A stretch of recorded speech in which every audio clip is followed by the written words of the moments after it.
kwenye kipengele, lakini kwa mazingira ambayo Young Africans waliyatengeneza wao wenyewe. Wao wenyewe. Sawa?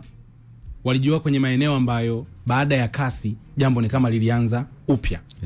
Na wao kwenye maelekezo ambayo walipewa hata na kasi kwamba walipaswa kuja kufaili upya, kwa sababu tunaamini baada ya kupewa maelekezo kule walipaswa kuja kufaili. Lakini nakumbuka moja ya nukuu ya moja ya wajumbe wa kamati ya utendaji ya Young Africans, Alex Ngai akasema mpaka nani ya kasi ina mapungufu. Wakaja hapa wakashindwa kuendelea na procedures. Kwa hiyo jambo ni kama kawa lina hang, na hata kwenye barua ya mwisho ya Young Africans ni kwamba hakuna sehemu yote ambayo ni kama wameclaim kwamba wanataka kitu gani, wanadai kitu gani. Ni yale ya awali ambayo wakaenda kasi wakarudishwa tena hapa.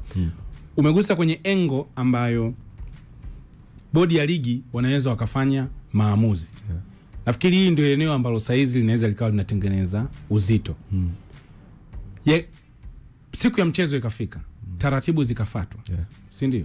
Young Africans hajatokea. Akipigwa kwa mujibu wa kanuni. Haki yake ataenda kuidai wapi wakati hamna kesi ambayo saizi tarehe 15 mpaka sasa hivi tunasema kesi imerudi kwa bodi ya ligi, ama ule mpini nguvu ya kesi anayo bodi ya ligi, sababu ndio ameshikilia mpini kwamba yeye tarehe 15 anayo hiyo haki ya kumpa adhabu mtu ambaye hatakuja uwanjani, aidha ni Simba ama ni Yanga, yoyote ambaye atakuja uwanjani.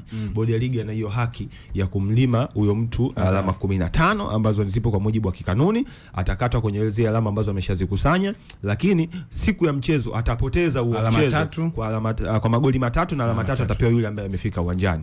Kwa hiyo ndio adhabu ambayo Yanga watakutana nayo. Na will tutawaseka ni bodi ya ligi kwa sababu watakuwa wameishi kwenye kanuni zao. Lakini sasa changamoto itakayokuja hapa ni kwamba kwa nini bodi ya ligi waamue kuishi na kanuni dakika hii, lakini mara ya kwanza waligoma kuishi na kanuni zao.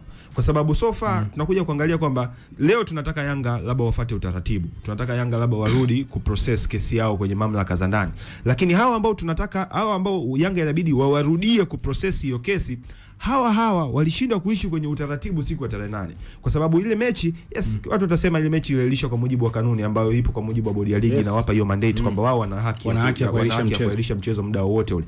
Lakini sasa reasons ambazo ziliwekwa pale na bodi ya ligi, kwa sababu wewe tu kaamua kwamba asubuhi leo tucheze ligi, lazima kuwe kuna reasons ambazo utajustify kwamba sababu ya rushwa, sababu ya hali ya usalama tumeamua huu mchezo kutocheza. Ingawa kanda hapo kwa mujibu wa kanuni bodi ya ligi inaweza kailisha kwa sababu kanuni inasema hata kwenye hii kutofika uwanjani kwamba kama timu haitafika uwanjani kwa sababu ambazo bodi ya ligi, si ndio, haitaridhishwa nazo, watapewa ile adhabu. Kwa hiyo kuna eneo la bodi ya ligi wao kama mamlaka wakiona hizi zinafaa wanaweza wasiwape adhabu. Wakiona hizi hazifai, maana yake bodi yenyewe kama yenyewe, sisi tutakuja tuta question, lakini yenyewe kama yenyewe imepewa hiyo mamlaka ya kuwailisha mchezo muda wowote kwa sababu ambazo wao wataona zinafaa. Sasa hapo kwenye hiyo nguvu ambayo bodi ya ligi wanayo, kwenye engo ya sababu ambazo wao wataona zinafaa, ni kweli wanaweza kukaa kwenye kamati na wakapitisha hata sababu ambayo haina maana, as long as wao wana nguvu, as long as wao wana nguvu. Lakini mwisho wa siku sasa tutakuja ku question hatma ya ligi yetu iko kwenye balance, ambayo hiyo balance ilihitaji matumizi sahihi ya fikra na matumizi sahihi ya busara kwenye siku ya tarehe 8. Lakini kwa sababu siku ya tarehe 8 waliamua kuepuka kutumia kanuni zao, waliamua kutumia kanuni ambayo inawapa nguvu zaidi wao, mwisho wa siku tu wametuleta hapa. Kwa hiyo hawa watu ambao kwangu mimi sipendi sana kujadili results au huku mbele, kuangalia kwa nini Yanga wa process hii kesi, kwa nini Yanga hatuenda tarehe 15. The reason ambayo imetufikisha hapa ni watu wachache ambao walikaa kwenye kikao saa 8 mchana wakaamua kuiweka ligi yetu katika hii sintofahamu. Kwa sababu leo hii ni mamlaka. Leo hii kama wangebaki kwenye kanuni hiyo, tunarudi kwenye kanuni ya watu ambao wafiki uwanjani. Siku ambayo usipofika uwanjani, kama ulivyosema Ibra kwamba usipokanyaga uwanjani, bodi ya ligi atarudi kwenye kanuni yake. Ataangalia wewe bwana Mandala, hujaja uwanjani leo kwa sababu umesema gari yako imepata pancha labda sijui Kimara, ama kwa sababu kuna foleni labda njia ya Goba. Mwisho wa siku bodi inasema kwamba kwa sababu hizi hazi make sense, sisi wewe tunakukata alama. Ni mfano tu mzuri. Biashara aliulizwa kwa nini hujaje uwanjani, Biashara akasema sina pesa ya kusafirisha timu. Bodi ikasema hizi sio sababu za maana, Biashara wewe ulitakiwa kuja uwanjani licha hizi sababu, wakamkata alama zake 15. Kwa hiyo hata siku ya tarehe 8 ilipaswa ifanyike jambo moja tu la busara, ambao ndio kwa mujibu wa kanuni bodi ya ligi walipaswa kuziishi kwenye kanuni zao. Ifike saa 11 na dakika 15, Simba Sports Club ajaje uwanjani, atakuwa question, brother, kwa nini hujaje uwanjani? Simba anaenda kwenye kamati anajitetea, sijaje uwanjani kwa sababu tarehe 7 saa 1 usiku nilienda kufanya mazoezi, nilipofika uwanjani nilizuiwa na 1 2 3. Baada ya pale tunarudi sasa kwenye kamati za ndani. Bwana hizi sababu za Simba zina hoja. Ndio, sababu za Simba zina hoja. Pale hata Yanga angeadhibiwa, sidhani kama kungekuwa kuna hizo kelele, kwa sababu tungerudi tena kwa mujibu wa kanuni. Kanuni ambayo inasema ukisababisha mchezo kutofanyika utapata adhabu. Kwa hiyo kama Yanga walihusika kuwazuia Simba tarehe 7 kutofanya mazoezi, na bodi ingejidhihirisha kwamba Simba hajaja tarehe 8 kwa sababu tarehe 7 alizuiwa na Yanga, bodi wangekaa Wakanda unachozungumza hicho kingekuja kuwa hivi kwa sababu kama Yanga angefika, lakini mwisho wa siku haki ingekuwa imepatikana bila mpira. Ndio maana tunasemaje, kuna kitu kimoja aliyozungumza mzee Eliud Peter Mvera. Sawa, katika maeneo yote kwenye hili eneo ndio wao wanasema Simba yeye hata kama yani uweze kusema kwamba Simba alifanya makosa. Simba yeye alitumia loophole ambayo aliiona inaweza ikamnufaisha. Yani mimi nikiiona chance ya kukopa hela kwa Wakanda, afu kwenye mazingira ambayo nitayatengeneza baadaye, nikamwambia bwana Wakanda wewe nikope hela, akanipa. Afu baadaye mimi nikamwambia Wakanda unakumbuka na milioni 1 yangu na elimu si ndio? Sijui kama unanielewa kwamba huyu mimi kuna hela namdai. Wakanda baada ya kunipa ile hela ndo baadaye kumbe Wakanda alikuwa ananidai, maana yake mimi nimetumia nafasi yangu vizuri, nimeipata pesa. Kwa hiyo mistake ambayo akasema ilifanyika au Simba namtoa kwenye hili jambo ni kwenye engo ya bodi kuzikubali sababu za Simba kuahirisha mchezo. Kutoka pale Simba alikuwa kwenye safe side. Jambo Simba lilikuwa alimuhusu tena. Maana kwenye jambo la mamlaka. Bodi haijairisha mchezo kwa mujibu wa barua ya bodi ya ligi.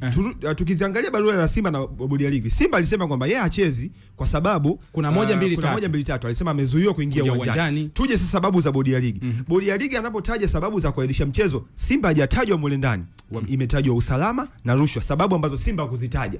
Simba yeye alisema kwamba mimi siji kwenye mechi kwa sababu nimezuiwa kufanya mazoezi hapa. Ambapo kwenye tukio Wakanda kwenye tukio ambalo linatajwa kama sababu za kiusalama ni ule mzozo ambao ulionekana. Na kama unakumbuka mzozo ilitajwa watu ambao wanaaminika ni wa upande wa Young Africans. Si ndio? Ndio sababu za usalama. Ndio maana nasemaje, ili jambo tukisema tutakuwa tunarudi nyuma, tunacheza pale pale.